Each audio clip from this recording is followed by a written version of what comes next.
కోరుకోవడం వేరు మన సక్సెస్ కోసం, కానీ మీకు సక్సెస్ రావాలని చాలా మంది కోరుకుంటూ ఉన్నారు అండ్ బ్లాక్ బస్టర్ కొట్టాలని. ఆనెస్ట్లీ ఇంకొక విషయం అండి నేను చెప్పుకోవాల్సింది, మనస్ఫూర్తిగా జెన్యున్గా చెప్తున్నా అండి.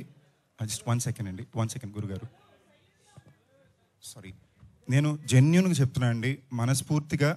నేను ఇది యాక్చువల్లీ ప్రీ రిలీజ్ ఫంక్షన్లో చెప్పాలనుకున్నా, బట్ ఇవాళ ఈ టాపిక్ వచ్చింది, ఆవిడ అన్నారు కాబట్టి I felt I should say it now. మనస్ఫూర్తిగా చెప్తున్నా, నేను I have gone and worked in a couple of other industries once in a while, but I do it for fun. నాకు ఇవాళ నేను ఇవాళ కాన్ఫిడెంట్గా సినిమాలు చేసుకోకుండా నిల్చోగలగలనా, ఒక మైకిల్ లాంటి సినిమా చేసి అది అనుకున్నంత రెస్పాన్స్ రాకపోయినా మళ్ళీ భైరవకోన్ లాంటి సినిమాతో వచ్చినప్పుడు ప్రతి క్షణం 200% రెస్పాన్సో రెస్పెక్టో మా ఎఫర్ట్కి ఒక మర్యాద మీరు ఇస్తున్నారండి ద ఆడియన్స్గా. లవ్ యూ ఆల్ అండి. నిజంగానే మామూలుగా నేను ఇక్కడికి వచ్చినప్పుడు నాకు సెట్ ఆఫ్ రూల్స్ చెప్పేవారండి, ఇలాగే ఉండాలి, ఇలాగే చేయాలి, ఇలాగే వెళ్తుందని. బట్ నన్ను లక్క అన్లక్క నాకు తెలియదు, కానీ నా కెరియర్లో నాకు చెప్పిన ప్రతి రూలు బ్రేక్ అయ్యకుంటూనే వచ్చిందండి. దానికి నేను నిజంగా తెలుగు సినిమా ఆడియన్స్కి భయంకరంగా కృతజ్ఞతలు తెలియజెప్పుకోవాలి అండ్ చాలా రుణపడున్నా. Thank you.